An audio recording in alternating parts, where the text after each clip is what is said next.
What's going on, everybody? Packer Plug back with another video, and today we're going to be discussing Jordan Morgan. We're going to be taking a deep dive. We're going to be going through his NFL page, his scouting report, his size, his height, his weight, his how he's going to fit into the Packer O line, what his strengths are, what his weaknesses are, his production scores, his athleticism scores, his total scores, and his prospect grade, all that. And we're going to be going through and doing a deep dive. I'm going to be doing one of these for every single Packers draft pick from this last 2024 NFL draft. But before we get started, please make sure you hit that like button below. Make sure you leave a comment. Make sure you subscribe. It helps the channel grow tremendously. We just hit over 200 subscribers, and I know it's not a lot, but I'm extremely thankful for it. And I'm extremely blessed to have people that are watching the videos, have people that comment on the videos, have people that even care to hear my opinion. It kind of amazes me. So we're going to continue to keep growing. Make sure you support the channel below. Let's get right into it. Jordan Morgan, the very first pick this year for the Green Bay Packers in round one at pick 25. A pick that, people kind of saw coming, but maybe people didn't expect because people maybe wanted us to go out and get a star player, a skill position player, receiver, maybe a running back, maybe a cornerback, maybe something else. But we went with the O line, and I think it's a great pick. You got your young quarterback in Jordan Love, who has a long career ahead of him, and I think you need to get the pieces that are going to protect him and keep him healthy for a long time. He is an offensive lineman out of Arizona, and Goody and the coaching staff has said that they want to try him at left tackle and see how that goes. He played at Arizona. He's 6'5", weighs 311 pounds. His arm size is 32 and 7/8, which is kind of on the shorter side, and I've seen a lot of people talking about how his arms are short, especially if they're going to play him at tackle. Well, I think it'll be a big difference. It definitely will be something that could potentially affect him, but it's also something that we've seen players with shorter arms also play the position and do well. And it just comes down to a matter of how is he going to attack that weakness? How is he going to use it? How is this coaching staff going to help him get better in certain areas to turn that disadvantage into an advantage? He's going to have to be more technically sound. He's going to have to be faster on his feet. He's going to have to be a smarter player just because of that. And if there's any organization that I think can really hone his skills and help him kind of take advantage of that arm size that is kind of lacking, then it's the Green Bay Packers. And I don't think it's something that's going to stop him from being a great left tackle. And if he can't play left tackle, then he's going to be a guard, and I think he'll do just fine doing that. However, his hand size is big. It's at 10/7/8, so he has big hands. You watch the film on this guy; he gets his hands on people quickly. He also gets out of his position really fast, which is great. His athletic ability really jumps off the tape, really jumps off in these numbers and these stats as well. It's something that the arm size, you could really point to that, and I'm sure it's a cause of concern for a lot of people, just because at the end of the day, you're gonna have competition on other teams, other D linemen. They're just gonna be fast. They're gonna be longer. They're gonna have that arm size. They're gonna be able to reach and push you, and so Jordan Morgan is just gonna have to be so technically sound. He's gonna have to be so perfect in terms of his technique and fundamentals that the arm length won't be a problem. I have no doubt that he'll be able to figure it out. I have no doubt that the Packers organization was aware of this when they drafted him, and they made the decision, this is something we could definitely work around and get through with him. But yeah, and then his prospect grade was 6.36, which is good. Okay, we'll move down to the score breakdown. So they gave him a production score of 78, which ranks first. All these say rank first, though, so I don't know how accurate that is. His athleticism score was really high. He's 81, and his total score was 84. Now, when you watch the tape, this guy's athletic. He moves quick. He moves fast. When he gets out in open space, when he pulls, he's fast and he's quick, and he knows what he's doing. He's not slow. He's pretty technically sound. He gets out of his break really fast.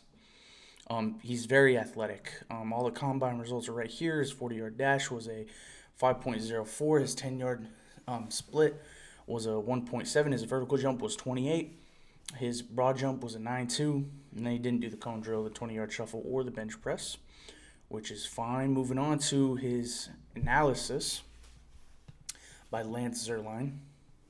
3-year starter who displayed his resilience and work ethic by coming back and playing good football after suffering a torn ACL in the 2022 season. Morgan is both fluid and flexible in space, which we just went over, with the ability to help spring running plays with second-level blocks and play side lead blocking. He fails to secure backside cutoffs too frequently, but improving his pad level and landmarks might fix that issue. So, if failing to secure backside cutoffs too frequently, if that's an issue, that's something that can be improved, obviously, with technique. It's not an athletic issue. It's not an arm size issue as the big things being pointed out about him. It's simply like they say in this, a pad level and a landmark. Landmarks might fix that issue. Landmarks being where you land your hands and your placement on them. And that's just, young lineman stuff that can be fixed and kind of moved around, and as he gets into his career, those things will come. Those things aren't things to worry about. They're things that get addressed by coaching. This is the NFL, so I have no doubt that they're going to correct him on these things. They'll get him going. His punch approach diminishes his pass protection length and causes him to lose connection at the top of the rush. He will need to get his hands and feet synced up in order to improve his balance and consistency against athletic rushers. He's a capable run blocker and pass protector, and he features projectable upside with more work. Projectable upside with more work. That's the key right there. You look at a lot of these guys, now nothing about him is like phenomenal. You wouldn't watch the tape and go, oh, this is a future Hall of Famer. You wouldn't watch this tape and say that there's any holes in this guy's game either. I think a lot of the things, when they say he's a capable run blocker, pass protector, he features projectable upside with more work. This is a guy who's pretty good, pretty great. He's not phenomenal, but you come in, you get him work. I think Jordan Morgan can be a guy that potentially could be a Hall of Famer, potentially could be a Pro Bowler with work. And I don't think he's a guy that there's much risk. I don't think he's going to come in and be horrible. I think he's going to be a 10-year guy, definitely, for Jordan Love, for Matt LaFleur, for the Packers organization to really rely on and make a run at the Super Bowl. Is he going to be a starter first year at left tackle? Doubt it. He's going to have to compete with Rasheed Walker, and he's going to have to, figure out where he falls in this line, if that's left tackle or if that's at guard, and we're just going to have to wait and see. Definitely, do the Packers need him to kind of come in this first year and make an impact? I'd say so, because I think the window for a Super Bowl is now open. I think it's now here, and you need these rookies, these second-year guys, these third-year guys to kind of get it together, and here we go. This is the moment. These next few years, the window's open. You got to perform now.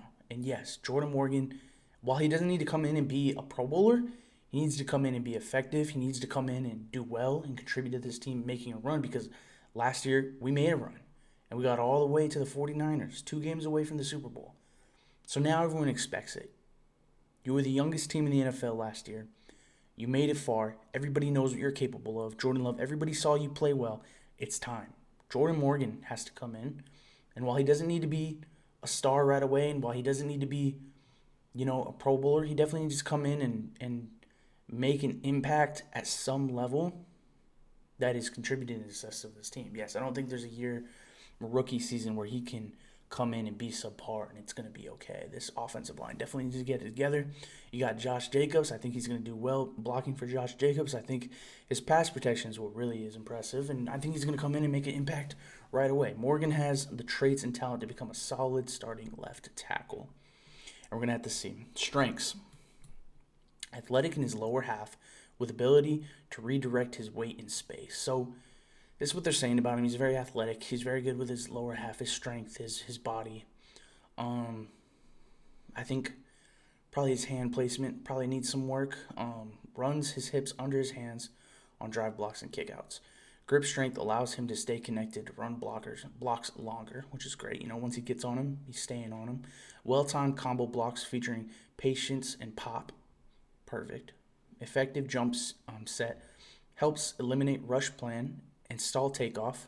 Very good feel for the depth of the pocket. Amazing. Slide quickness to catch inside counters. Can flip loose hips to aid in recovery when beaten. Perfect. So he's fast. He's athletic. Weaknesses. Here we go. Long arm defensive ends stab and separate from him against the run. Now, this goes back to his arm size. 32 7/8, which is 32.8. yeah, that's just going to be a thing of he's going to have to be better with his footwork. He's going to have to be in the right spot every time. Because if he gets in a situation where his placement or his stepping is compromised, the guy with the longer arm is going to win. That's just how it's going to be. They're going to be more powerful. They're going to be longer. Their reach is going to be better, and they're going to be able to separate from you and get right off. So again, Jordan Morgan's going to have to be technically sound with his footwork, technically sound with his placement, technically sound with his hand placement, getting off the ball and being explosive. Getting up out of your stance before the other guy is huge. I'd say that's 80% of the battle as an offensive lineman is getting up out of your stance before the other guy so you can get the pop first. And you look at the tape, Jordan Morgan is phenomenal at that. He's incredibly quick. And I think that's why they went with him, despite the shorter arms that, I would say wouldn't affect things all that much. They know despite that, he gets out of his stance quick and he's athletic. He's going to be able to get into the right position. So it won't be as much of an issue. Below average landmarks see him between beaten across his face or cut off blocks. Needs to fire his hands with greater assertiveness and reset when necessary. That's something that can also be worked on. Inconsistent balance and body control through contact. Tendency to stall feet during punch contact when opening side door. Allows weight to creep too far outside in pass slides. Sources tell us he was a little more consistent in 2023, but I thought the second half of the USC game last year was the best football he's played over the last 2 seasons. And that's a testament to how much he's growth if he's playing, one of his better games in this last season, I think Jordan Morgan is going to be a phenomenal addition to the Green Bay Packers. I think you have to see him come in and play that left tackle position that I think everyone's hoping that he's able to play so he doesn't have to go be put at guard. He's going to have to compete with Rasheed Walker for that position. And just fitting this guy on the O-line, it's going to be interesting to watch through OTAs, through minicamp, through training camp, and through the preseason into the regular season. Hopefully he could be a great contributing factor to this team. First round picks, you always hope those guys are here to stay for a long time, if it's not 10 years, 15 years, and make an impact to this team. And Jordan Morgan, welcome to Green Bay. Welcome to Green Bay. Let's go win a Super Bowl. As I said below, make sure you like, comment, subscribe. We're going to do this for every single Green Bay Packer draft pick from this season. We're going to go through their NFL page. We're going to go through their statistics. We're going to go through their analysis. We're going to break them down just like this video. Remember, make sure you like, subscribe, comment below. Packer Plug, I'm out.